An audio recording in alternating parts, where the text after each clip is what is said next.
বড় চাচা আমার ভাতিজা আমার কথার বাইরে যাবে না, কারণ আমার ভাতিজা যখন তার মার পেটে 6 মাসের ছিল ওই সময় আমার ভাতিজার আব্বা আব্দুল্লাহ আমার ছোট ভাই সিরিয়ায় ব্যবসা করতে গিয়ে আর বেঁচে আসে নাই, মারা গিয়েছে। শুনে নাও, 6 বছর বয়সে আমার ভাতিজার জন্ম দক্ষিণে মা আমেনা নানার বাড়ি থেকে আস্তে আস্তে মারা গিয়েছে। ওরে আবু জেহেল ভাই, আমার ভাতিজার যখন বয়স 8 বছর ওই সময় আমার আব্বা যারা আব্দুল মুত্তালিব ইন্তেকাল করেছে। ওই মা মারা বাপ মারা ছেলেটা আজকে নবাতের দাবি করেছে বলে হ্যাঁ, আজ 14 দিন হতে চলল। ওরে বন্ধুরা শুনে না, ওই 8 বছর থেকে নিয়ে 25 বছর পর্যন্ত আমি তাকে এক বাসনে খাবার খেয়ে খেয়ে মানুষ করেছি। আমি যে বাসনে খাবার খেতাম ওই বাসনে বাচ্চা খাবার খেত। আমি রাত্রিবেলা বারণ করলে আমার মনে হয় নবী যে না করবেন আমার কথা মেনে নেবে। আবু জেহেল না বলল তোমার ভাতিজা যদি মেনে নেয় 3টা পুরস্কার দেওয়া হবে। আল্লাহ নবীর চাচা সোনার পাড়ে চলে গেলেন।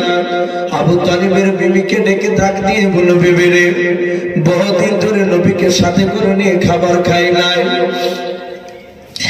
ওই 25 বছর সময় খাদিজার সাথে বিয়ে দিয়েছিলাম। 25 বছর থেকে নিয়ে 40 বছর পর্যন্ত 15 বছর আমি আমার ভাতিজাকে নিয়ে খাবার খাই নাই। ওরে আমার বিবি শুনে না, খাবারটা একটা বাসন খুলবা দুজনের মতো, যেন দুজনার যেন খাবার আমাদের খাওয়া হয়। আল্লাহ নবীর চাচি মা আবু তালিবের স্ত্রী বাড়িতে খাবারটা বাড়িতে খুলেছে, একটা বাসনে 2টো মানুষের খাবার নিয়েছে। আল্লাহ নবীজিকে ডাক দিল, নবী চলে আসলেন, বললেন চাচাজি ডাকলেন, বলে হ্যাঁ। আল্লাহর নবীজি বাড়ি খাবারের কাছে বসাও, আবু তালিব বাড়ি বসাও। আবু তালিব মনে মনে চিন্তা করলো, আবু জেহেল না যে নবীজিকে বারণ করতে বলেছে কলমার দাওয়াত তুমি দিও না, এই কথাটা বারণ করতে বলেছে। আমি যদি খাবার খাওয়ার আগে ভাতিজাকে যদি বলি, আমার মনে হয় ভাতিজা রাগ করে হয়তো আর খাবার খাবে না। আর ভাতিজা খাবার না খেলে সারা রাত আমি তার চাচা ঘুমাতে পারবো না। বলুন সুবহানাল্লাহ। কি বুদ্ধি ওই আবু তালিব বেঈমান হলো। সে চিন্তা করছে না খাবার খাওয়ার আগে বলবো না, খাবার খাবে তারপরে বলবো। খালি পেটে তো থাকবে না যদি আমার কথা না মানে। আজ এখানে অনেক বাপজি বাচ্চা ছেলে জন্ম দেওয়া মানুষ, বাপ মা আমরা অনেকে আছে। অনেক সময় আমাদের ছেলেরা ভুল করে, আমরা আগে থাকতে না পেরে ছেলেকে বাড়ি থেকে বের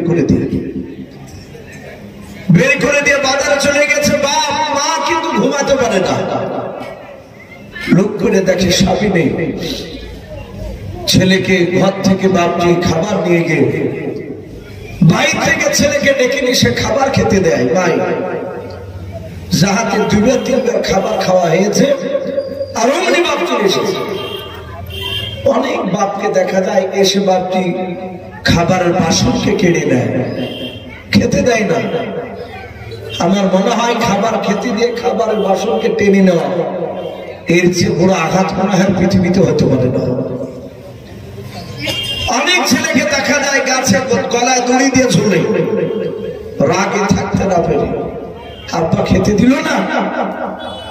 অনেকে বিষ খায়, টেনে ঝাঁপ দেয়। বাপকে এগুলো করতে নেই, ছেলে দোষ করেছে। খেতে বসলে আপনি খাবার কেড়ে নেবেন না, খাবার খেয়ে নেই, তারপরে তখন আপনি তাকে সেই কথাটা বলুন। একজন বেঈমান আবু জেহেল বাপকে সে শিক্ষা দিচ্ছে, এখান থেকে আমাদের শিক্ষা নেওয়া দরকার। আবু তালিব চিন্তা করছে ভাতিজাকে খাবার খেতে দেওয়ার আগে যদি বলি, ভাতিজা হয়তো খাবার খাবে না, খাবার খেয়ে নেই তারপরে বলবো। আবু তালিব ডাক দিয়ে বলল, ভাতিজা খাবারগুলো খেয়ে নাও। আল্লাহ রাসূল হাত খানা জুড়ে করে বলে, চাচা খোদার কসম করে বলবেন চাচা, আমি শুনে না ওই 8 বছর বয়স থেকে যখন আমার দাদা আব্দুল মুত্তালিব ইন্তেকাল করে, সেই 8 বছর থেকে 25 বছর পর্যন্ত খাদিজাকে বিয়ে করার আগা দিন পর্যন্ত চাচা কোন কোন মুফাসসিরিন কিরাম লিখেছেন বিয়ে করার দিন সকালবেলা পর্যন্ত আল্লাহ রাসূল বলেন, চাচা আমি আপনার সঙ্গে 1 বাসনে খাবার খেতাম, আপনি আমাকে খাবার বাসনে না নিয়ে খেতেন না। কিন্তু চাচা এটা ভালো জানেন, আপনি আগে খাবার না খেলে আমি খেতাম না। বলুন সুবহানাল্লাহ। ওগো চাচা খাবারটা আপনি আগে খেয়ে নেন। জাত মানে কথা বললেন। আবু তালিব আর সহ্য করতে পারলো না, ধর্মের বাদ বাপকে ধরে রাখতে পারলো না, হাওয়া করে কান্না করতে লাগলো। আবু তালিব বাপকে নবীকে বাপকে পাগা মেরে জড়ে ধরলো, বুকের সাথে জড়ে ধরে বাপকে কপালে চুমা দেয়। আবু তালিব বলে, বাবা ও ভাতিজা, আমি আর না বলে সহ্য করতে পারলাম না, থাকতে পারলাম না। এই ভাতিজা বলল, তোমার সাথে কি দিনের বেলা মক্কা নগরে কারোর সাথে দেখা হয়েছিল? আবু জেহেল তোমার সাহেবার সাথে? নবীজি বললেন, চাচা আমার সাথে তাদের সাথে দেখা হয়েছিল। ওগো চাচা আমি কোনো অন্যায় করি নাই, আমি জাহান্নামের রাস্তা থেকে মানুষ কিভাবে জান্নাতের রাস্তা যাবে ওই কথাটা আমি শোনাতে গিয়েছিলাম, বলতে গিয়েছিলাম। আর ওই সময় আবু জেহেল আমার গলায় ধাক্কা দিয়ে মাটিতে ফেলে দিল। ওগো চাচা এই দেখুন কপালটা পাথর লেগে ফেটে গিয়েছে, ফুলে গিয়েছে। চাচা আমি কষ্ট পেয়েছি। আবু তালিব আপনি থাকতে পারলো না, ওই কপাল ফাটা জায়গা আবু তালিব বাপকে নবীজির বাপকে কপালে মহাব্বতে বাপকে চুমা দিয়ে দিল। আল্লাহর নবীজিকে ডাক দিয়ে বলেছিল, ভাতিজা শুনে না, তুমি চলে যাওয়ার পর আমি গিয়েছিলাম, আমার সঙ্গে দেখা হয়েছিল। ওরে ভাতিজা আমি আবু জেহেলের চেহারা দিকে চেয়ে দেখলাম, ওদের চাউনি ভালো ছিল না। এই ভাতিজা আমাকে বারবার করে বারণ করেছিল, বাবা আগামীকাল থেকে যেন তুমি কলমার দাওয়াত বানাও। ওগো আমার ভাতিজা, আমার সামনে যখন তোমাকে বার হল, ওরে ভাতিজা আমার মনে হলো আসমান কেন ভেঙে আমার মাথাতে পড়ে গেল। ওরে ভাতিজা আমি তোমার চাচা অনুরোধ করেছে, বাবা আগামীকাল থেকে যেন কলমার দাওয়াত আর দেবা না। এই ভাতিজা যদি কলমার দাওয়াত যদি বন্ধ করে দাও, তাহলে মক্কার লোকেরা তোমাকে 3টা পুরস্কার দেবে। আল্লাহর নবী যে ডাক দিয়ে বলেন, চাচা আর কি দেবে? বলে 3টা পুরস্কার দিতে চেয়েছে। আল্লাহর নবী বলে, চাচা শুনে না, শুধু মক্কার লোকেরা 3টা প্রাইজ কেন? শুনেন না চাচা, 3টা উপহার কেন? সারা বিশ্বের ধন সম্পদ যদি আমাকে দিয়ে দেয়, আসমান থেকে সূর্য নিয়ে এসে যদি ডানা হাতে দিয়ে দেয় মক্কার লোকেরা, এই চাচা আসমান থেকে চাঁদ পড়ে নিয়ে এসে যদি আমার বাবা হাতে দিয়ে দেয়, খোদার কসম করে বলি চাচা সত্য কথা বলা বন্ধ করবো না। বলুন সুবহানাল্লাহ। বলে এই চাচা আমি হক কথা কলমার দাওয়াত দিয়ে বন্ধ করবো না।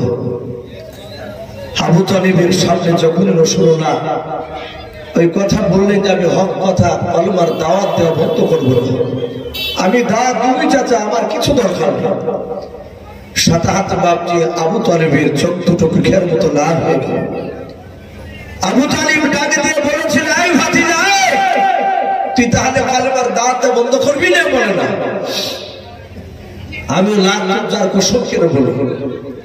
সে সময় কাফিররা সবচেয়ে বড় দেবতা লাতুজাকে ডাকত।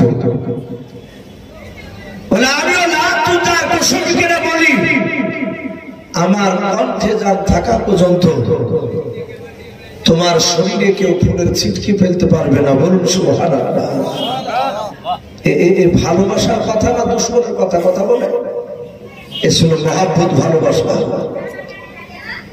এত ভালোবাসার বড় লোকটা জান্নাত যেতে পারে না।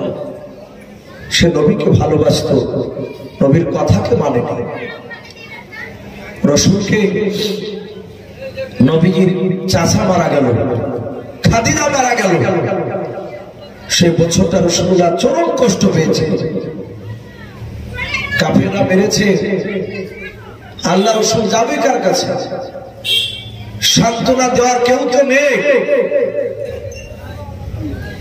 আমার বিশ্ব নবী জনাবে মুহাম্মদ রাসূলুল্লাহ সাল্লাল্লাহু তাআলা আলাইহি ওয়াসাল্লামকে বাপজি একদিন মেরেছে। নবীর চাচা তার স্ত্রী মারার পর শরীরে রক্ত ঝরছে, মারিয়ে ফাটিয়ে দিয়েছে রাসূলুল্লাহকে। আল্লাহ নবী কাঁদতে কাঁদতে বাপজি খাদিজার কাছে গেলেন বাড়িতে। খাদিজা তো নেই। খাদিজা বেঁচে থাকা অবস্থায় রাসূলুল্লাহকে বলতেন, খাদিজা আমাকে মেরেছে বললো, হামজেহের বুধবার সাইবারা মারলো। ওগো খাদিজা, আমি তো কিছু বলিনি।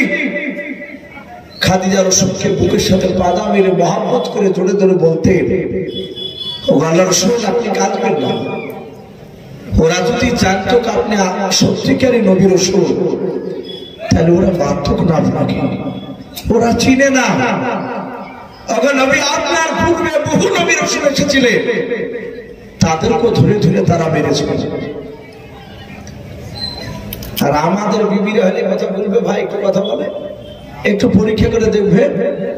কেউ যদি মারার বাড়িতে যে যদি শুধু একটু যদি কাঁদতে কাঁদতে যান, যে বিবিতে বলবে কি হলো, বলে অমুক জায়গার অমুক লোক মারিয়েছে। তখন বিবিতে বলবার লাখ শুয়ে ফাটাতে ভালো নেই, ঘুষ বেরিয়ে। না হলে বলবে যে আমার হাতে ছুরি, তুমি পড়ো, পরে ঘুরিয়ে বেড়াও। সান্ত্বনা কোনো কথা নাই। সেও জানে যে মারামারি করে মরিয়ে যায়, কেঁদে আবার আর একটা নতুন করে বিয়ে করতে পারবে। আর খাদিজা বলতেন, ওরা সবই ওরা চিনে না। ওরা যদি চিনত আপনি আখির জামানার রাসূল, তাহলে আপনাকে মারত না। আপনি কাঁদবেন না রাসূল। ওরা জানে না যে আপনি নবী। আগেকার নবী রাসূলদেরকে তার কওমরা এইভাবে ধরে ধরে মারত। রাসূল বাপজি খাদিজার বাড়ির কাছে দরজায় গিয়ে কাঁদলেন। খাদিজা তো বেঁচে নেই, মারা গিয়েছে। আমার বিশ্ব নবী ওখান থেকে চাচা আবু তালিবের ঘরে গেলেন। আবু তালিবের ঘরের কাছে গিয়ে কাঁদছেন, চাচা তো বেঁচে নেই। কে দাঁড়াবে নবীর কাছে সাহারা? কে নবীকে সান্ত্বনামূলক কথা বলবে? শরীর দিয়ে রক্ত ঝরছে রাসূলুল্লাহ, পায়ের জুতো পা দিয়ে ঘুরে ঘুরে যাচ্ছে। রাসূল মনে মনে ভাবলেন, আমার একটা চাচা আছে, শক্তিমান চাচা আমির হামজা। তখন ঈমান আনেনি সে।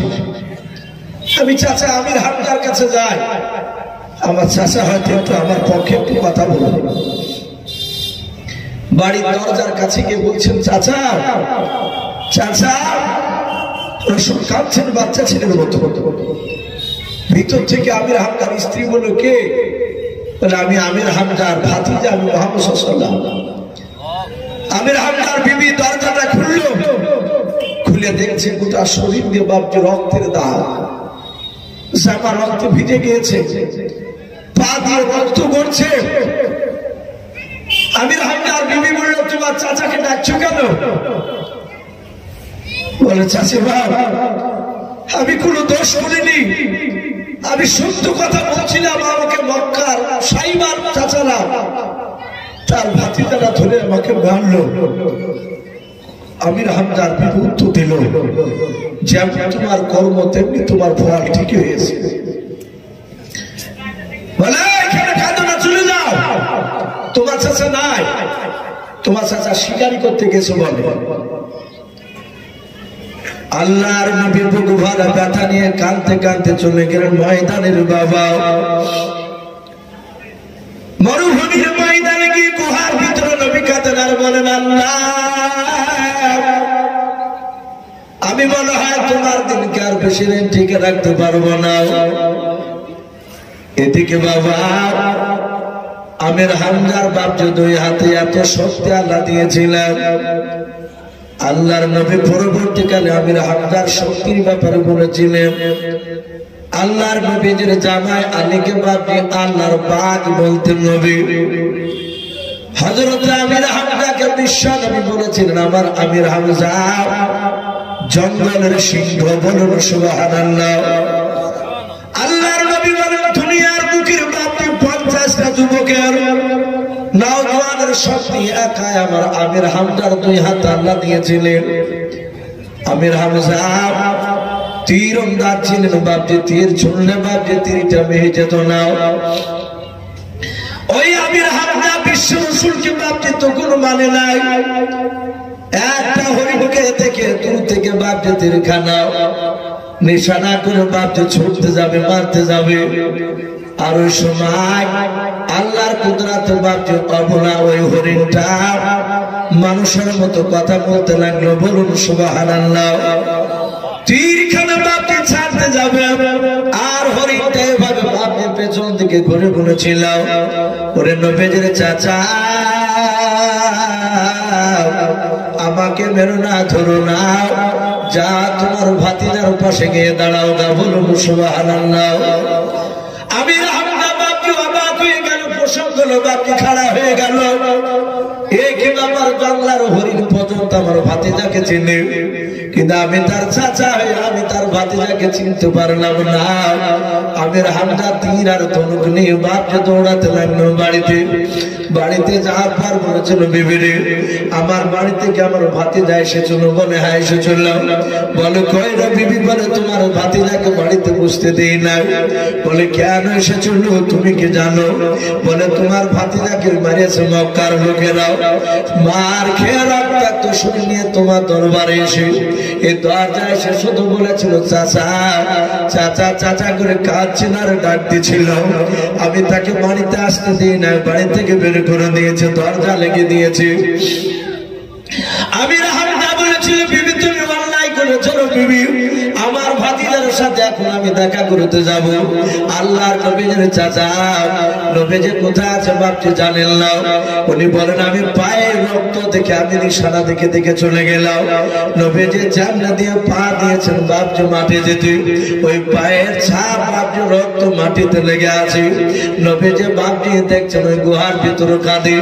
আমির হামজা বিশ্ব নবী জনাবে মুহাম্মদ রাসূলুল্লাহ সাল্লাল্লাহু তাআলা আলাইহি ওয়াসাল্লাম সিজদায় পড়ে কাঁদতেছে। আর আমির হামজা বিশ্ব নবীর কাছে গিয়ে বলেছিল, ভাতিজা শুনে নাও, আর কান্না করতে হবে না রে বাবা। আই ভাতিজা আমি তোমার চাচা আমির হামজা চলে এসেছিল বাবা। বলে তোমাকে মক্কার কোন লোকটা মেরেছে, আমি তার বুকে তীরখানা ভরে দিয়ে ফের দিয়ে বের করে দেব। আল্লাহর নবী বলেন, চাচা আপনি তাকে মারলে কি আমি খুশি হবো ভাবছেন? বলে কেন হবো না, আমি বদলা নিব। আমার বংশের ভাতিজাকে কে মারবে আমি আর সহ্য করবো না। আল্লাহর নবী আমির হামজার হাত ওখানে ধরে কেঁদে কেঁদে বলেছিল, চাচা ওই মানুষটাকে মারার চেয়ে আপনার ভাতিজা আরো খুশি হবে। বলে কি হলে? বলে চাচা গো একবার শুধু আপনি কলমা লা ইলাহা ইল্লাল্লাহু মুহাম্মাদুর রাসূলুল্লাহ সাল্লাল্লাহু তাআলা আলাইহি ওয়াসাল্লাম এই কলমা পড়ে একবার যদি মুসলমান হয়ে যায়। আমির হামজা তখনই তো মেনে নিয়েছে নবীকে, যখন ওই জংলা হরিণ কথা বলেছে। আর বিশ্বাস লাগবে কথা বল। বলে আই ভাতিজা আজ থেকে তোমার আমি কলেমা পড়ে দিলাম। অথচ নবীজির অনেক বড়। আমির হামজা রাসূলের কাছে আসলে বাচ্চা ছেলের মতো বসে কথা বলতেন, বলুন সুবহানাল্লাহ। আমির হামজা জানতেন ইনি আমার ভাতিজা, ছোট হলো ইনি বিখ্যাত নবী, পৃথিবীর শ্রেষ্ঠ নবী। আমি বলছিলাম নবীর চাচার মধ্যে থেকে কিছু চাচা ছিল বেঈমান আর কিছু চাচা ছিল ঈমানদার। এই আবু লাহাব গোপনে প্রকাশ্যে সব জায়গায় দুশমন করে বেড়াইছে। শুধু আবু লাহাব একা করেছে তা নয়, তার স্ত্রী উম্মে জামানা পর্যন্ত নবীর বিরোধিতা করেছে। তা আবু জেহেল, উতবা, শাইবা, আবু আবু সুফিয়ান, আবু লাহাব আর আবু সুফিয়ানের 5 লীলা একত্রিত হয়েছে। রাত্রিবেলা আবু জেহেল ডাক দিয়ে বলে, বন্ধুরা খোঁজ রেখেছো? বলে কিসের খোঁজ? বলে মুহাম্মদ সাল্লাল্লাহু আলাইহি ওয়াসাল্লামের দিকে আস্তে আস্তে লোক চলে যাচ্ছে, বলুন আলহামদুলিল্লাহ। বাপজি, আজ এক শ্রেণীর বেঈমানেরা চেষ্টা করছে মুসলমানকে পৃথিবীর বুক থেকে মিটিয়ে দেব। পারবে? কথা বলে। ও যত মারবে তত মুসলমান দিন দিন বাড়ছে, বলুন আলহামদুলিল্লাহ। আপনারা অনেকে পেপার পড়েন, মনে হয় কয়েকদিন হলো আনন্দবাজার পত্রিকাতে রোনাল্ডোর কথা দিয়েছে, শুনেছে? রোনাল্ডো ইসলাম গ্রহণ করার একটু মতামত জানিয়েছে। পৃথিবীর দামি দামি লোকরা ইসলাম গ্রহণ করছে, চুটকে ফুটকে লোক নয়। এক শ্রেণীর বেঈমানরা জানতে পেরেছে যে আগামী তার বেশি দিন নাই গোটা পৃথিবীর আকাশে কলমার পতাকা উঠতে, বলুন আলহামদুলিল্লাহ। উঠবি, এটা রাসূলুল্লাহর কথা। বাপজি, আবু জেহেল রাত্রিবেলায় ডেকে গোপনে পাহাড়ায় মিটিং করে বলছে, এই দিন দিন বেটা মুহাম্মদ সাল্লাল্লাহু আলাইহি ওয়াসাল্লামের দিকে লোক চলে যাচ্ছে, চলে যাচ্ছে। তাকে দুনিয়ার বুক থেকে নাস্তা মুক্ত করা যায় কি করে? আমি তাকে পাথর নিয়ে গিয়েছিলাম, আরে বেটার পাথর উত্তর দিল। মুহাম্মদ সাল্লাল্লাহু আলাইহি ওয়াসাল্লামকে বলতে হলো না, এরা সবই তো আর পাবে দেখছি। ওকে কি করে দুনিয়ার বুক থেকে মিটানো যায়, কোন রাস্তা আছে? যুক্তি বের কর। উদবা, সাইবা এরা খুব ক্রিটিক্যাল ছিল। সাইবা বলল, বন্ধু একটা রাস্তা আছে। বলে কি? বলে বেটাকে আর পৃথিবীতে বাঁচিয়ে দিয়ে দাও না, একেবারে মাটি চাপা দিয়ে শেষ করে দেব। আবু জেহেল বলে কি করে? বলে এই রাস্তা দিয়ে মুহাম্মদ সাল্লাল্লাহু আলাইহি ওয়াসাল্লাম রাত্রিবেলায় যায়, রাত্রি হলে প্রতি রাত্রি দেখতে পাওয়া যায় এই রাস্তা দিয়ে যায়। আমরা সন্ধ্যাবেলা এখনই তাড়াহুড়া করি, আমরা 25 থেকে 30 হাত একটা লম্বা গর্ত কাটব। বলে ভাই যদি জানতে পারে, বলে কেউ জানতে পারবে না। মুহাম্মদ সাল্লাল্লাহু আলাইহি ওয়াসাল্লাম তার লোকরা না জানতে পারলে তো হলো। ওরা চারিদিকে গোল করে দাঁড়িয়ে তাড়াহুড়া করে বাকি ঘন্টা দেড়েকের মধ্যে 25 থেকে 30 হাত একটা লম্বা গর্ত কাটলো, যেন একটা মানুষ সেখানে যেন আটকে যায়। সেখানে গর্ত করার পর ডাল পাতা দিয়ে হালকা মাটি ছুড়ে দিয়েছে, যেন উঁচু না হয় রাস্তা। লাইটিং এর ব্যবস্থা না। আবু জেহেল বলে, আমার দলের লোক সবাই জানি যে এখানে গর্ত কাটা আছে, তাহলে আমরা আসছি না। মুহাম্মদ সাল্লাল্লাহু আলাইহি ওয়াসাল্লাম জানা না, গেলেই পড়বে। আবু জেহেল 4টা দলকে বাপজি ওই গর্তের চারিদিকে 4টা জঙ্গলে লুকিয়ে রাখে। লুকিয়ে রেখে একটা কথা বলে, ভাই কে পড়লে দেখা দেখে নাই, শুধু ধপার শব্দ পালি চারদিক থেকে যে অমনি মাটি চাপা দিয়ে বেটাকে রাতে রাতে ঠেকে শেষ করে দিতে হবে। বলে অসুবিধা নাই। ওরা তাকিয়ে আছে বাপজি, কান দিকে কানটা শুধু লক্ষ্য করে আছে, কারণ তো দেখতে পাচ্ছেন অন্ধকার রাস্তা। ওদিকে আবু জেহেল বাপজি রাত্রিবেলা বিছানায় শুয়ে ঘুম নাই, আল্লাহ তার ঘুমকে হারাম করে দিয়েছে, বলুন আলহামদুলিল্লাহ। ঘুম নাই। আবু জেহেল বলেছিল, ভাই মুহাম্মদ সাল্লাল্লাহু আলাইহি ওয়াসাল্লাম বলি দড়ি গিয়ে আমাকে জানাবে। ও বেটা এত জ্বালাচ্ছে আমাদেরকে। সাতাহাতে বাপজি আবু জেহেলের ঘুম আসে না। এই খবর কেন আসে না? কেতাবে লিখেছে আবু জেহেল একাই বিছানা থেকে উঠে রাস্তার দিকে যাচ্ছে, যে বেটারা আসছে না কেন খবর নেই। মুহাম্মদ সাল্লাল্লাহু আলাইহি ওয়াসাল্লাম এতক্ষণ তো পড়ে যাওয়ার কথা। আল্লাহ বলছেন, বান্দা তোরা যা চালাক তার চেয়ে শতগুণ চালাক আমি আল্লাহ, বলুন আলহামদুলিল্লাহ। আবু জেহেলের মেমোরি থেকে বাপজি গর্ত কাটার কথাটা ডিলিট করে দিয়েছে। আল্লাহ পারে কি পারে না কথা বলে? এই যে আমি মরণের সুখের কথা বলছি, আল্লাহ না করুন। এখনই যদি আল্লাহ জবান বন্ধ করে দেয়, কেউ বাপজি জবান আর খুলতে পারবে না। ভালো মানুষ কথা বলতে বলতে পাগলা হয়ে যায়, শুধু আল্লাহ একটু নাকটা ঢিল করে দিলে আর কেউ ঠেকাতে পারবে না। আবু সেহেলের গর্তের কথা একেবারে ভুলে গেছে, যাতে যাতে যাতে নিজের গর্তে নিজে ধপাস করে পড়েছে, জাহাজ পড়ে গেছে আর চারদিক থেকে লোক এসে তাড়াহুড়া করে মাটি নামাচ্ছে। আবু জেহেল নিচে থেকে বলে, আমি তোদের নেতা আবু জেহেল। ওপর থেকে বলছে, বেটা এখন ফাঁদে পড়ে আবু জেহেল সাহায্য, তুমি বড় জাদুঘর, এটা আমরা জানি, আমাদের নেতা আবু জেহেলের গলার নকল করছো। আবু জেহেল দেখলো বেটা তো শুনবে না, মাটি ঢাকা দিতে দিতে ভাবছে আবু জেহেলের হাঁটু পর্যন্ত নেমে ফেলাচ্ছে, ঢাকিয়ে দিয়েছে হাঁটু পর্যন্ত। আবু জেহেল আবার চিৎকার করে বলে, আমি তোদের নেতা। দেখা আবু জেহেলের ব্যাটা আবু জেহেলকে পাবিনি।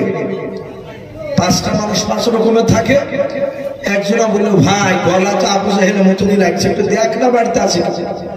বাড়িতে খোঁজ নিয়েছে তো আবু জেহেলের বিবি বললো কিছুক্ষণ আগে গেল, মানে আসি পড়ে শুনলি কথার সাথে বাপটি মিলে যাচ্ছে। বললো, হুজুর আপনি বলেন কি করে, গর্ত তো আপনি কাটালেন, আমাদেরকে দাঁড়িয়ে থেকে কাটালে। বুঝো সব কথা বাদ দিয়ে লোকে জানতে পারলে আমার আর দাদাগিরি চলবে না, নবীর লোকেরা জেনে নেবে। আই বেটা তাড়াতাড়ি উঠাও। আবু সেহেলের লোকেরা বলছে, হুজুর হাত পাচ্ছি না তো আপনাকে। বলে 25 থেকে 30 হাত লম্বা গর্ত কেটেছে আমরা। বেটা মুহাম্মদ সাল্লাল্লাহু আলাইহি ওয়াসাল্লামের দলের লোকের কাছ থেকে দড়ি আনবি, দড়ি আনবি। আমাদের দলের লোক যারা তাদের বাড়ি থেকে তাদের জানলে অসুবিধা। মক্কার বেঈমানের আবু জেহেলের লোকেরা বাবা তাদের দলের বাড়ি থেকে প্রথমে 50 থেকে 60 হাত একটা লম্বা দড়ি নিয়ে আসলো। ওই দড়িখানা প্রথমে নামে দিয়েছে রে বাবা। আবু জেহেলকে বলে, হুজুর দড়িখানা নামে দিয়েছে, আপনি ধরো। আবু জেহেল নিচু থেকে চিৎকার করে বলেছিল, বন্ধুরা আমি দড়িতে হাত পাই নাই, বলুন সুবহানাল্লাহ। 25 থেকে 30 হাত গর্ত দড়ি এনেছে, 50 থেকে 60 হাত। আবার আবু জেহেল বলো, ভাই আর একটা দড়ি নিয়ে, বড় লম্বা দড়ি নিয়ে আর একটা নিয়ে আসলো। প্রথমকার দড়ির সাথে জোড় দিয়ে বাবা দ্বিতীয় দড়ি কানা নামিয়ে দিয়েছে। আবু জেহেল বলে হাত পাই না, আর একটা নিয়ে। এইভাবে বাবা মক্কা নগরে আবু জেহেলের দলের যত মানুষ ছিল সবার বাড়ি থেকে সব দড়িগুলো বাপজি নিয়ে আসার উপর দড়িতে দড়ি দিয়ে বাপজি জোড় দিয়ে নেমে দেয়। যত দড়ি বেঈমানের আবু জেহেলের লোকেরা নামায়, আমার আল্লাহ তত বেঈমান আবু জেহেলকে গভীর তলদেশে নামিয়ে দেয়। বলুন সুবহানাল্লাহ। কিন্তু আবু জেহেল বাপজি নিচে অনেক দূরে চলে গিয়েছে, কিন্তু আবু জেহেলের গলার আওয়াজ মনে হচ্ছে বাবা 10 হাত দূর থেকে কথা বলছে। আবু জেহেল বলে, ভাই কই এখনো তো দড়ি হাত পাইলাই। আবু জেহেলের লোকেরা অপর থেকে বলেছিল, ভাই আমাদের মক্কা নগরে আমাদের দলের বাড়ি তার দড়ি না, যা দড়ি ছিল সব নামিয়ে দিয়েছে। হুজুর দেখেন মনে হয় আঙুর পাঁজরও পালা লেগে গেছে। আবু জেহেল বলছে, হাঁচা হাঁচা মিলে দেখছি দড়ি তো থাকে নাই। বলে আর দড়ি নাই? বলে না। আবু জেহেল বুঝতে পেরেছে এ শুধু মক্কার দড়ি কেন। নিচু থেকে বলছে, বন্ধুরা মক্কার দড়ি কেন, গোটা পৃথিবীর দড়ি একত্রিত করে আমাকে উঠাতে পারবি না। বলুন সুবহানাল্লাহ। আবু জেহেল নিজে দাবি করছে। অপর থেকে লোকেরা বলছে, আবু জেহেলের লোকেরা, হুজুর তাহলে তুলতে না পারলে আপনি পড়িয়ে থাকেন, আমরা চলি। বলে না না যাইনি। বলে আপনি তো বললেন যে উঠাতে পারবি না। বলে দড়িতে পারবে না, কিন্তু একজন ব্যক্তি পারবে। বলে কে?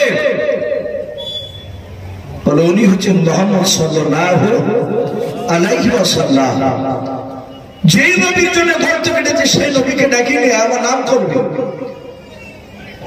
উপর থেকে 8-10টা লোক বলছে, হুজুর আপনার কি মাথা ব্যথা খারাপ হয়ে গেছে নাকি? বলে না তো। বলে ওর লেগে গর্ত কেটেছেন, আপনি শুনলে আসবে। এ তো আমরা না, রাহমাতুল লিল আলামিন নবী এমনি টাইটেল পাইনি। বা রাসূল সেজদায় গিয়েছেন, উটের পাঁচা মুড়ি, তাজা মুড়ি নয়, চাপিয়ে ধরে রসুলের দম আটকে যাচ্ছিল। ফাতেমা শুনতে পেয়েছেন আব্বাকে মেরে ফেলছে। ফাতেমা দৌড়ে এসে ভুড়িখানে নামিয়ে দিলেন, কাঁদছেন, আল্লাহ আমার আব্বাকে অন্যায় করে মারছে, এদেরকে সব ধ্বংস করে দাও। দরদে নবী ফাতেমার হাতখানা ধরে নিচে নেমে বলছে, মারে বদয়া করিস না, ওরা আমাকে চিনতে পারেনি। বলেন সুবহানাল্লাহ। ওরা আজ চিনতে পারেনি, আমার সন্তান হয়তো আগামী দিনে আমাকে চিনতে পারবে। রহমাতুল্লিল আলামিন এমনি লাকাব পাইনি আমার রাসূল। আবু জাহেল বলল, আমার এটা লাগাম বিশ্বাস, নবীর কাছে গিয়ে আমার নাম কেন নবী আর থাকতে পারবে না। আমার বিশ্ব রসুলের কাছে গিয়ে আবু জাহেলের লোকেরা বলল, নবী সোজা চলে আসা, দেখছেন সব বেঈমানরা দাঁড়িয়ে আছে। নবী সাল্লাল্লাহু আলাইহি ওয়াসাল্লাম শুধু বাপটি পেছন দিকে, বাপটি না নিচু দিকে তাকিয়ে ডাকতে বললেন, চাচা আপনি গর্তে পড়লেন কেন? আবু জাহেলের গলার স্বরটা নরম হয়ে গিয়েছে। বলো, ভাতিজা এতদিন মিথ্যা কথা বলেছি, আর বলবো না। তোমাকে মারিয়ে ফেলার আগে গর্ত কেটেছিলাম, বাপ তুমি না পড়ে আমি পড়ে গেছি। রাসূল বলেন, চাচা এইসবগুলো করতে নেই। বলে, বাবা আমি বুঝতে পেরেছি, আজকের মতো আমাকে বাঁচা উঠা। আল্লাহর নবী বলেন, চাচা আমি আপনাকে উঠাতে পারি একটা শর্তের উপর। চাচা আবু জাহেল বলল, ভাতিজা তুমি যা শর্ত বলবা সব শর্ত আমি মেনে নেব। নবী বলেন, চাচা আপনাকে উঠে নিলে আপনি বলেন কলেমা পড়বেন কি?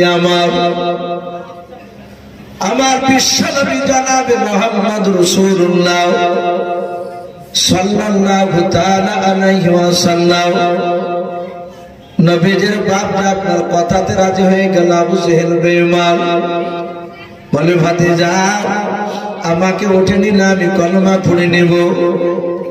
আল্লাহর নবীজি বাপটি বিনা তড়িতে বাপ হাতখানা নামিয়ে দিলেন। নামিয়ে দিয়ে বলে, চাচা একটু হাতখানা আমার দিকে একটু উঠান, আমি আপনার হাতটা ধরে আমি তুলে নিই।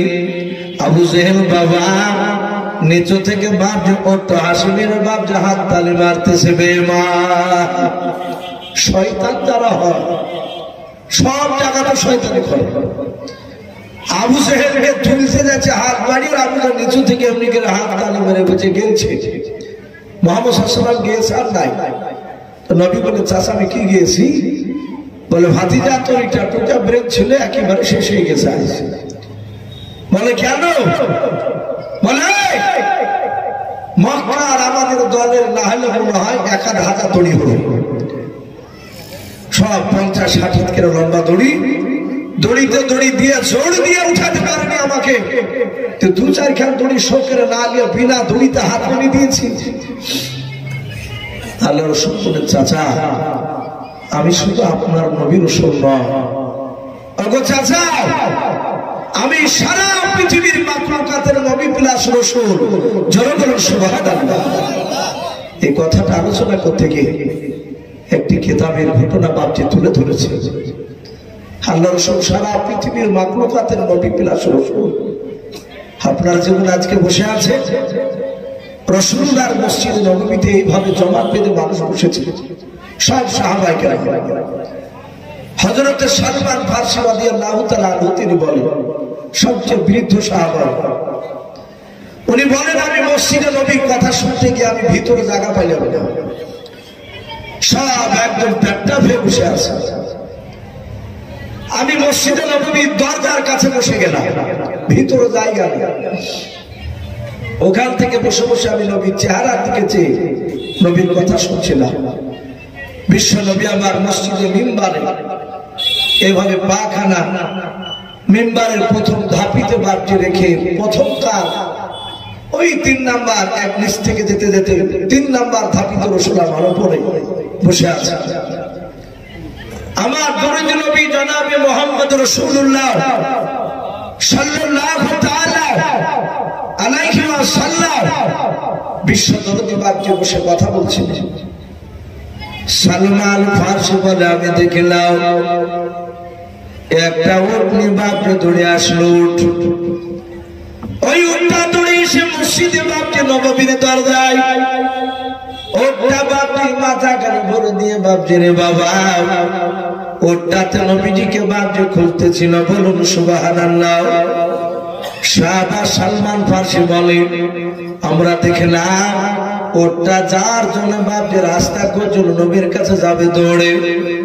সালমান ফারসি রাদিয়াল্লাহু তাআলা আনহু মাজমানি গুনরা বলেন আমরা সব সাহাবারা উটের দিকে তাকানোর পর আমরা সাইড দিয়ে দিলাম, রাস্তা দিয়ে দিলাম। উটটা দৌড়ে গিয়ে মসজিদে নববীর ভিতর দিয়ে সালমান ফারসি রাদিয়াল্লাহু তাআলা আনহু মাজমানি গুনরা বলেন আমরা সব সাহাবারা উটের দিকে তাকানোর পর আমরা সাইড দিয়ে দিলাম, রাস্তা দিয়ে দিলাম। উটটা দৌড়ে গিয়ে মসজিদে নববীর ভিতর দিয়ে দরজা দিয়ে ভিতর দিয়ে আল্লাহর নবী জনাবে মুহাম্মদুর রাসূলুল্লাহ সাল্লাল্লাহু তাআলা আলাইহি ওয়াসাল্লাম এইভাবে বাপজি পাখানা মাটি দিয়ে দিয়ে বসেছিলেন। আল্লাহর নবীজির কাছে গিয়ে উটটা নবীজির ডান পায়ে বাপজি মাথাটা রেখে দিয়া উটের ভাষায় চি চি করে কাঁদতে লাগলো। বলুন সুবহানাল্লাহ। সাহাবা সালমান বলেন আমরা কেউ বাপজি উটের ভাষা বুঝতে পারলাম না। নবীজির পা মুবারক মাথা দিয়ে এত জোরে জোরে কাঁদছিল উটের চোখের পানিতে নবীর পা মুবারক দিয়ে গড়ে গড়ে বাবা উটের পানিতে দেখলাম মসজিদে নববীর মাটি পর্যন্ত ভিজে কাদা হয়ে যাচ্ছিল। এত কাঁদছিল। সাহাবারা বলেন আমরা সবাই মিলে দেখলাম আল্লাহর নবী জনাবে মুহাম্মদুর রাসূলুল্লাহ সাল্লাল্লাহু তাআলা আলাইহি ওয়াসাল্লাম পবিত্র হাত দিয়ে বাবা উটের মাথাতে বাপজি হাত বোলাতে লাগলেন। সাহাবারা বলে দেখলাম নবী আমার মাথা নড়ে নড়ে যেন ইশারা ইশারা কি যেন উটের সাথে বলছিল। বলুন সুবহানাল্লাহ। আমরা কেউ উটের ভাষা বুঝতে পারলাম না, শুধু চেয়ে চেয়ে করে কাঁদছিল। নবী যে মাথা নড়ে নড়ে যেন কি বলল নাচতে পারে। নবী বললেন আরে উট কাঁদিস না, আমি পয়গম্বর আমি কথা দিলাম তুই কাঁদিস না। উটের সাহাবারা নয় সালমান ফারসি সাহাবারা বলে দেখলাম উটটাকে কান্না বন্ধ করতে বললাম আর সাথে সাথে উটটা চি করা কান্না বন্ধ করে দিলাম। আল্লাহ রাসূল বলেন ওরে আমার বিলাল তুমি দাঁড়িয়ে যাও। ও হযরত আলী দুজন সাহাবা তোমরা দাঁড়িয়ে যাও। আলী বিলাল রাদিয়াল্লাহু তাআলা আনহু মাজমাইন বললেন লব্বাইক রাসূলুল্লাহ। ও আল্লাহর নবী আপনি আমাদেরকে কেন দাঁড়াতে বললেন? দরদি নবী বলেন বিলাল আলী যাও আর মসজিদে নববীতে থেকো না, সোজা দৌড়ে চলে যাও। বলে কোথায় যাব? বলে এই উটটা যে আমার কাছে এসে কাঁদছিল, আমার কাছে কাঁদতেছে রে উটটা। ওরে সাহাবা বিলাল আলী আমি নবী হুকুম করলাম যাও এই উটের মালিককে ডেকে নিয়ে আমার দরবারে নিয়ে এসো। বলুন সুবহানাল্লাহ। হযরত আলী বিলাল ডাক দিয়া বলে নবী গো এই উটের মালিককে আমরা চিনি না, উটটা কার তো জানি না, এ তো আমাদের পাড়ার উট নাই। আল্লাহর নবী জনাবে মুহাম্মদ রাসূলুল্লাহ সাল্লাল্লাহু তাআলা আলাইহি ওয়াসাল্লাম বলে সাহাবারা উটের মালিকের নাম জানা দরকার নাই। সাহাবা আলী বিলাল বলল হুজুর তাহলে কেমন করে চিনতে পারবো? আল্লাহর নবী বললেন সাহাবারা তোমরা পেছন পেছন যাবা আর উটটা তোমাদের আগে আগে যাবে। বলুন সুবহানাল্লাহ। উটের মালিকের বাড়িতে গিয়ে দাঁড়িয়ে যাবে তোমরা ভেবে নিয়ে ওই বাড়িওয়ালা হচ্ছে উটের মালিক। আল্লাহর নবী বলেন ও তোর মালিকের বাড়িতে নিয়ে যাও। ওটা সাহাবা হযরত আপনার সালমান ফারসি রাদিয়াল্লাহু তাআলা আনহু বলেন আমরা দেখলাম নবীজি ইশারা করলেন ওটা বাপজি মসজিদ থেকে বেরিয়ে পড়লেন। সাহাবা আলী আর বিলাল দুজনায় চলতে লাগলেন। ওই উটটা দৌড়তে দৌড়তে দৌড়তে দৌড়তে দৌড়তে যাওয়ার পর সালমা বলে বাপজি একটা গোত্র ছিল না বাবা আবু সালমা, ওই সালমা গোত্রের একটা বাড়ির কাছে গিয়ে দাঁড়িয়ে গেল। আলী বেলাল বুঝতে পারলেন এই উটের মালিকটা এখানে হবে আল্লাহ দরদি নবী জনাবে মুহাম্মদ রাসূলুল্লাহ সাল্লাল্লাহু তাআলা আলাইহি ওয়াসাল্লাম বিশ্ব দরদি নবীর সাহাবারা ওই দরজার গুলিতে সালাম দিলেন আসসালামু আলাইকুম ওয়া রাহমাতুল্লাহি ওয়া বারাকাতুহু বাড়ির ভেতর থেকে বাপ একজন ব্যক্তি বেরিয়ে আসলেন আল্লাহ রাসূলের সাহাবা বিলাল আর আলীকে বাপ দেখে সাহাবা বলেছিল ভাই এত দামি সাহাবা কেন তোমরা আমার বাড়ি দরজাতে দাঁড়িয়েছো মোল্লা ভাই রে বেয়াদবি হলে মাফ করবা যে বাড়িতে গিয়েছিলেন ওই বাড়িওয়ালা বাপ নবীকে মানতেন সাহাবা ছিল আল্লাহর নবীর সাহাবা আলী বেলাল বলেছিল ভাই এই উটটা কি তোমার বলে হ্যাঁ উটটা আমার বলে ভাই ওটা যদি তোমার হয় এই ওটা নবীর দরবারে গিয়েছিল আল্লাহর নবী তোমাকে ডাক দিয়েছে এখনই যাওয়া লাগবে আল্লাহ রাসূলের বাপকে কথা কেনা শোনার পর ওই উটের মালিকার বাপকে দাঁড়ানো না সোজা আগে দৌড়ে চলে যায় বেলাল বলে দেখলাম উটের মালিকের পেছন পেছন উটটা দৌড়ে যায় তার উটের পেছন পেছন আমরা দুজন দৌড়ে গেলাম আল্লাহ নবীর কাছে গিয়ে বেলাল বাপকে সালাম দিলেন আসসালামু আলাইকা ইয়া রাসূলুল্লাহ ইয়া হাবিবাল্লাহ আল্লাহর নবী সালামের উত্তর দিয়ে দিলেন বাপকে নবী বললেন রে ভাই এই উটটা কি তোমার বলো হুজুর এই উটটা আমার পোষাও নবী গো কেন আমাকে ডাক দিয়েছেন বলো আল্লাহর নবী কাঁদতে লাগলেন নবীর ডান পাশে গিয়ে বাপ যাবার উটটা নিয়ে দাঁড়িয়ে আছে একেবারে বাচ্চা ছেলের মতো নবী থেকে বাপ চেয়েছে ওই উটের দুই চোখের কোনা দিয়ে 6-4 করে পানি ঝরতেছে ও বাপ ভাইরা আমরা অনেক সময় উটের কুরবানির সময় আমরা ফেসবুকে দেখতে পাই ইউটিউবে দেখতে পাই অনেক জায়গায় উটকে বাপজি কুরবানি দেয় উটকে জবাই করার জন্য বাপজি যখন যেই মাঠে নিয়ে যায় দেখতে পাওয়া যায় অনেক লোক দাঁড়িয়ে দাঁড়িয়ে দেখে আর উট বাপজি কুরবানির আগে উট বাপজি বাচ্চা ছেলের মতো চিঁচি করে কাঁদে তার চোখ দিয়ে পানি ঝরে আমার অনেক সময় বাপজি দেখে মনে হয় ও বাপজি ভাইরা আল্লাহর নবীর সাহাবারা বলে দেখলাম আল্লাহর নবী যখন বাপজি ওই ব্যক্তিকে উটের মালিকের সাথে কথা বলছিলেন আর ওটা নবীর চেহারার দিকে যে ফেলফাল করে বাপজি কান্না করেছিল আল্লাহর নবী বলেন উট কাঁদিস না আমি তো বিচার করেছি আমি তো আছি ডাক দিয়েছিলাম আল্লাহর নবী বলেন সাহাবা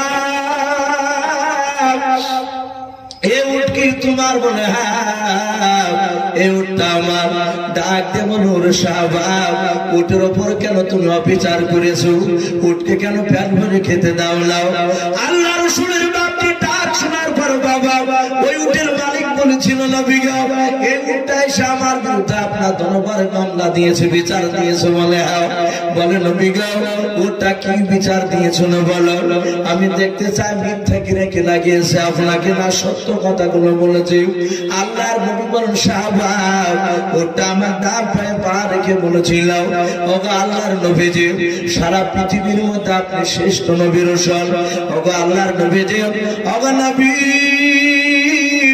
আমার মালিক আমার যত্ন করে না আমাকে ভালো করে খেতে দেয় না আমাকে অল্প করে খেতে দেয় ও আল্লাহর নবী গো শুনে না আর ভারে ভারে কাজ করতে দেয় আমি ভারে কাজগুলো করতে পারি না তখন আমার মালিক আমাকে ধরে ধরে মারে আমি সহ্য করতে পারি না ও নবী আপনি আমার মালিককে ডেকে নিয়ে এসে রাসূল আপনি একটু তার আমার যত্ন নিতে বলো সে যদি আমার যত্ন নেয় আমাকে ভালো করে খেতে দেওয়ার পর সে যদি খেতে দেয় শুনে না আমার শক্তি আসবে তখন ভারী কাজ দিলে আমি করে দিতে পারবো ও আল্লাহর নবী একটু দয়া করে বুঝাবে আর যদি না শুনে আপনার কথা দয়া করে আমার মালিকের কাছ থেকে আপনি আমাকে একটু আজাদের ব্যবস্থা করে দেবেন আল্লাহর নবী যখন এই কথা বললেন আর উটের মালিক বাকি সহ্য করতে পারলো না নবীর পা দুখানা জুড়ে ধরে বলেছিল ওগো আল্লাহর নবী যে আপনি মাফ করবেন নবী দয়া করে রাসূল মাফ করবেন নবী গো উট যেই কথাগুলো আপনার দরবারে বলেছিল হুজুর শুনে না এগুলো বারহাত সত্য বলুন সুবহানাল্লাহ আল্লাহ রাসূল বলেন এই উটের মালিক বলে তুমি তার ব্যবহার তুমি দেখা দেখাবে না, তুমি তার কি ইজ্জত করবে কিনা তুমি বলো, তার কি সেবা করবে কিনা বলো। সাহাবা ডাক দিয়ে কাঁদার বলো, হুজুর গো শুনে নেন, যে অবলা আমার বিরুদ্ধে আপনার দরবারে সাক্ষী দেয়, বিচারে দেয়, নবী গো সেই উটকে আমি আর নিয়ে যাবো না, আমি স্বেচ্ছা আপনার দরবারে দান করে দিলাম। বলুন সুবহানাল্লাহ। আল্লাহর নবী জনাব মুহাম্মদ রাসূলুল্লাহ সাল্লাল্লাহু তাআলা আলাইহি ওয়াসাল্লাম তার সাহাবা সালমান ফারসি বলেন, খোদার কসম করে বলে দেখিলাম, যাতে তার মালিক বলল আমি আজাদ করে দিলাম, নবী আপনাকে আমি দান করে দিলাম। আমার বিশ্ব নবী বলল, ওঠ রে, এই মালিকের আমার তার তোর যাওয়া লাগবে না, তুই আজ থেকে তো স্বাধীন হয়ে গেলে যাও, এই জঙ্গলে যেখানে মন চাইবে সেখানে চলে যাও। ওটা বাপজি আবার কান্না করতে করতে বন্ধ করে দিয়াও, চিচি করে বাপজি বাবা ওটা এত আনন্দ পেয়েছিল। সাহাবা সালমান বলেন, খোদার কসম করে বলেন, আমি দরজার গুলিতে দাঁড়িয়েছিলাম, ওটের ভাষায় ওর জোরে জোরে বাপজি আপনার পড়তে ছিল, আশহাদু আল্লা ইলাহা ইল্লাল্লাহু ওয়া আশহাদু আন্না মুহাম্মাদান আবদুহু ওয়া রাসূলুহু। জোরে বলুন সুবহানাল্লাহ। সালমান ফারসি শুধু বলেন আমি নয়, যতগুলো সাহাবা ছিল মসজিদে নববীতে সবাই শুনতে পেলে উল্টা প্রকাশ্যে নবীর দিকে তাকাচ্ছেন আর কালেমা পড়ে সাক্ষী দিতে দিতে জঙ্গলে চলে গেল। বলুন আলহামদুলিল্লাহ। সেই নবী ডাক দিয়ে বললেন, চাচা আমি শুধু আপনার নবী নয়, ওগো চাচা আমি সারা পৃথিবীর মাখলুকাতের নবী বিলাস রসূল। এই দড়ি লাগবে না, আল্লাহর রসূল তিনি বলেন এক একটা নবীকে 4টা 5টা 2টা 3টে করে মুজিজা দান করেছে, আর আমার আল্লাহ রসূল বলেন আমি একাই নবীর উপরে যে কোরআনটা নাযিল করেছে আল্লাহ বলেন পুরোটাই মুজিজা। বলুন আলহামদুলিল্লাহ। নবীর দরবারে বাপজি অলৌকিক এমন এমন ঘটনা ঘটতো, সাহাবারা অবাক হয়ে যেত। আপনারা যেমন কথা শুনছেন, অনেক মানুষের রাত হয়ে যায়, জালসা করে বাড়ি যখন যায় কিছু বৃদ্ধ মানুষ খুব কষ্ট পায়, বলে চাচা আগে পালিয়ে দিতে পারেননি? তখন উত্তর দেয় যে বাবারে ওয়াজ শুনতে শুনতে রাত্রি হয়ে গেছে, বুঝতে পারি। নবীর দরবারে ভাষণ শুনতে শুনতে সাহাবাদের রাত্রি হয়ে গেছে, সব সাহাবা বাড়ি চলে গেলে দুজন সাহাবা 2 গোত্রে, একটা নাজরা আর দ্বিতীয় আরেকটা গোত্র নাম ছিল খাজরা। কুরাইশে হাশমি সব ছিল মক্কা নগরের বংশের নাম, গোত্রের নাম। নাজরা আর খাজরা বাপজি বুখারীতে এসেছে, দুটো গোত্রের নাম পাওয়া যায়।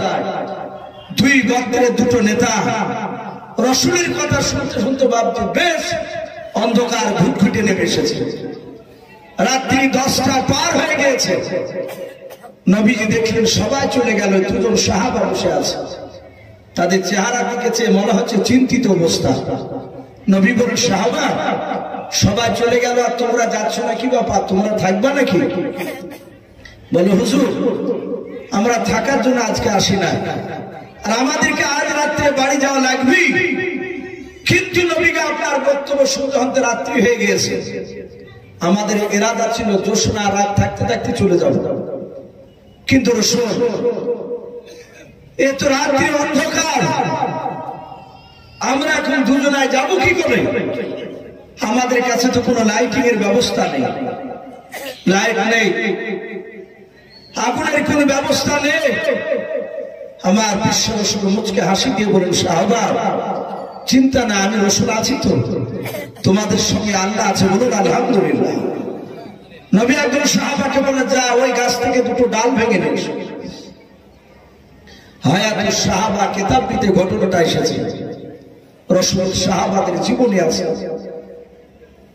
রাসূলের সাহাবা ডাল ভেঙে নিয়ে আসলেন 2টো, নবী বলেন ওদের দুজনাকে 2টো ডাল দিয়ে দাও। নবী বলেন, সাহাবা এবার বাড়ি চলে যাও। সাহাবারা বলেন, ইয়া রাসূলুল্লাহ ইয়া হাবিবাল্লাহ আমরা 2টো ডাল নিয়ে কি করব? নবী বললেন, নবী আমাদের লাইটের ব্যবস্থা করে দেন, অন্ধকারের ডাল দিয়ে নিয়ে গেলে জনের বাঘ যদি পড়ে যায় সামনে বুঝতে পারবো না। সাপ পড়লে আমরা দেখতে পাবো না। আল্লাহর নবী মুচকে হাসি দিয়ে বলুন, সাহাবারা আমার এরিয়া পার হয়ে গেলে দেখবা এই ডালে তোমাদেরকে বাড়িতে পৌঁছে দিবে, বলুন সুবহানাল্লাহ। সাহাবারা আর নবীকে বাপকে কথা বললেন না, জানেন নবী বলেছেন তখন ডালে আমাদেরকে পৌঁছে দিবে বাড়ি। সাহাবারা বলে নবীর এরিয়া পর্যন্ত যতক্ষণ ছিলাম রাসূলের বাপজি নূরের আলাতে বাপজি নবীর এরিয়া পর্যন্ত আলা দরকার হলো না, রাস্তা দেখতে পাচ্ছিলাম। যখনই আমরা নবীর এরিয়া পার হয়ে নতুন এরিয়াতে পড়লাম, হঠাৎ করে দেখলাম দুই ডালের মধ্যে একটা ডাল দিয়ে বাপজি লাইটের মতো আলা বের হতে লাগলো, বলুন সুবহানাল্লাহ।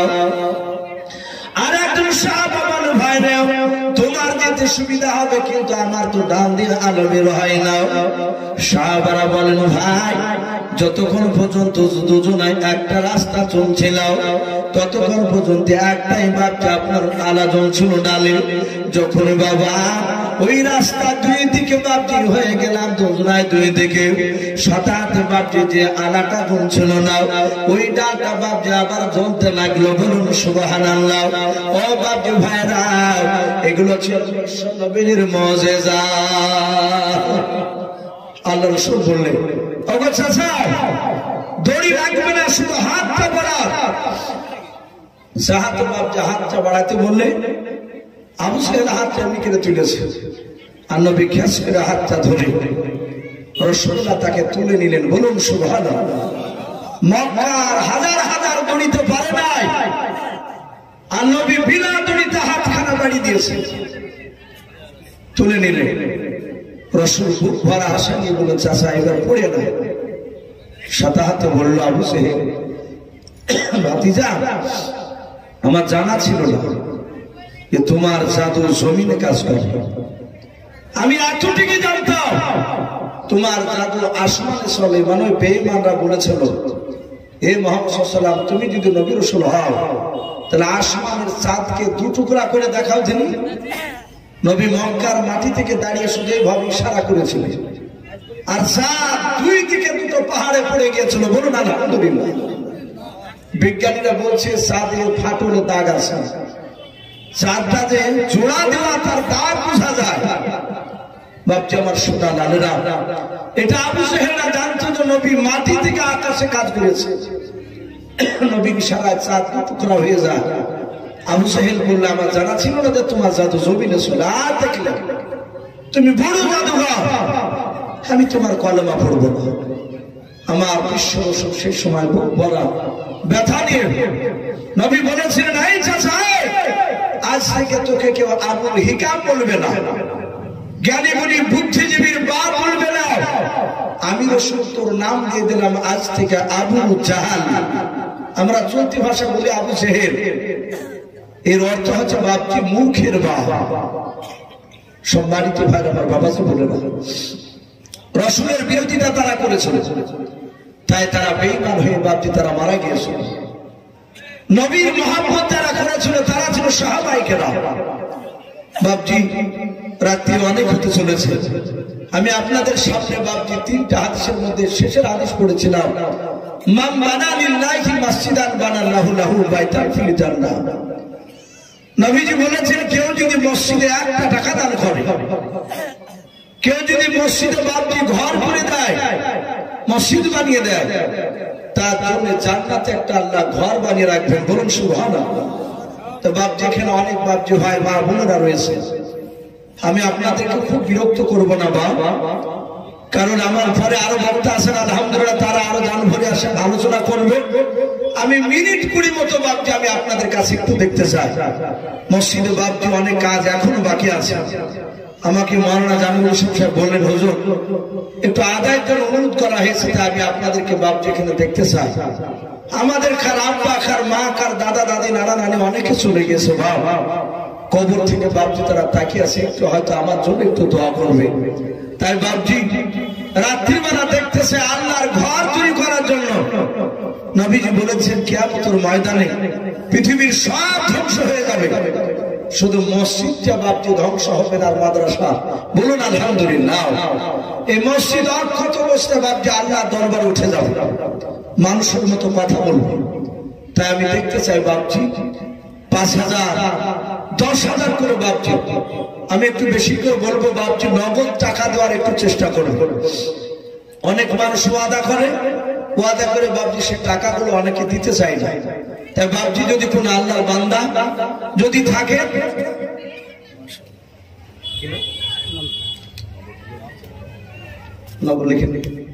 একজন ভাই বেনামিতে উনি 100 টাকা দিয়েছেন, বলুন মারহাবা, বলুন আরে তাকবীর। আল্লাহ তার দানকে কবুল করুন। ভাই আমি এখানে দেখতে চাই বাপজি নগদ 1,000 করে টাকা, 1,000 করে টাকা বাপজি। আমরা এখানে যদি 50 জন আমরা যদি বাপজি একটু হাত উঁচু করে বলি যে আমরা নগদ টাকা দেবো 1,000 করে ইনশাআল্লাহ। যদি দেওয়ার মানসিকতা আপনাদের থাকে তাহলে বাপজি, কাছে না থাকলে বলবেন যে আগামী কাল কিংবা 1 সপ্তাহের মধ্যে দেবো ইনশাআল্লাহ। বাপজি একটু দেখতে চাই 1,000 করে টাকা বাপজি, একটু নগদ টাকা 1,000 2,000 3,000 5,000 10,000 পর্যন্ত ইনশাআল্লাহ। দেখেন বাপজি কত, 1,000 টাকা ওই বাপজি লিখে নগদ তাহাদিন পরে দিবেন। বলেন আরে তাকবীর। বাপজির নামটা কি? নামটা বাপজি নূর মোহাম্মদ সরসবাদ। কত? 1,000 2,000 টাকা। জীবন তুমি নাকি? মাশাআল্লাহ। এ দেখেন টিফন, একটা যুবক ছেলে বাবা 2,000 টাকার দাতা। মারহাবা। এই টিফন নামে দেখো বান্দা কোথায় গেছিল, রিপন নামে দেখো বান্দা কোথায় গেছিল, আল্লাহ নাম শোনা দেখো 2,000 টাকা দিল। যার সাথে যে নিয়াতে করে আছে দান, দানকে কবুল করো তুমি সুবহানাল্লাহ। নারে তাকবীর। জানা হয়েছে তো এই ইসলাম নামে দেখো বাপজি এখানে যে ছিল, আল্লাহ নাম শোনা দেখো 1,000 টাকা দিলাম। 1,000 টাকা বলে মালা করিও না হেলাও, নেকের খাতায় মালা লিখিও গো মেলাও। যার সাথে যে নিয়াতে করে আছে দান, দানকে কবুল করো তুমি সুবহান। ওগো বাড়ি দোয়া করি ওগো পাক বাড়ি, মিজানেতে নেকির ভালো করে দিও ভাই আল্লাহুম্মা আমিন। নারে তাকবীর। বাপজি একটু আসুন বাপজি, ওখানে আরেকজন বাপজি 1,000 টাকা দিয়েছেন, ওনার নামটা লিখে নেবে বাপজি। আমরা চটচট করে একটু নগদ টাকার দিকে, আমাকে বলেছে কমিটির তরফ থেকে হুজুর একটু নগদ টাকার দিকে একটু বলবে। অনেকে বাকি বলে দিতে চাই না, তাই যেহেতু আমি বলেছি 1 সপ্তাহের মধ্যে যদি দেন 2,000 3,000 4,000 5,000 ইনশাআল্লাহ বাপজি, তাহলে একটু নামটা লিখাবে। একটু আসেন, একটু আসেন, একটু তাড়াতাড়ি আসেন। মাশাআল্লাহ। বলেন আরে তাকবীর। নওশাদ আলী সাহেব উনি বলছেন 1,000 টাকার দাতা। বলুন মারহাবা। আল্লাহ তার 1,000 টাকার দানকে আল্লাহ কবুল করুন ওগো মওলা। তুমি হায়াতে তয়্যিবা সিহাতে কুল্লিয়া তুমি দান করো। বলুন আল্লাহুম্মা আমিন। ওগো মাহবুব, আমি আপনাদের কাছে দেখতে চাই 1,000 2,000 3,000 5,000 আমরা ইনশাআল্লাহ আল্লাহর ঘরকে তৈরি করার জন্য একটু দানের হাতটা একটু বাড়িয়ে দিই। 200 500 মা বোনেরা আপনারা যে যা পারবেন একটু দানের হাতটা একটু আল্লাহর ঘরকে তৈরি করার জন্য একটু বাড়িয়ে দেবেন ইনশাআল্লাহ। আমি কমিটি ভাইকে বলবো ভাই একটা খাতা কলম নিয়ে মা বোনদের গেটের কাছে গিয়ে দাঁড়াবেন, ইনশাআল্লাহ দিবে দেখবেন। আর কমিটি ভাইকে বলবো একটা চাদর নিয়ে গিয়ে মা বোনদেরকে একটু দেন রুমাল, মা বোনদেরকে দেন। ওরা দুটো মেয়ে মা বোনদের কাছ থেকে তারা রুমালের কালেকশন অনেক মানুষ নগদ 50 100 200 করে দেবে ইনশাআল্লাহ, অনেক টাকা হয়ে যাবে ভাই। আপনাদের মধ্যে আর কি হবে না ভাই? জি 1,000 2,000 5,000 করে কোন আল্লাহর বান্দা যে একটু আল্লাহর ঘরকে তৈরি করার জন্য একটু ঝটঝট করে দিই ইনশাআল্লাহ।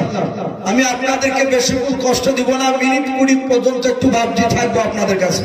তারপরে ইনশাআল্লাহ হয়তো রাত্রি 10টার মধ্যেই আমাদের জালসা যিনি প্রধান বক্তা আলহামদুলিল্লাহ তিনি চলে আসবে। ভাই আপনাদের মধ্যে আর কি হবে না?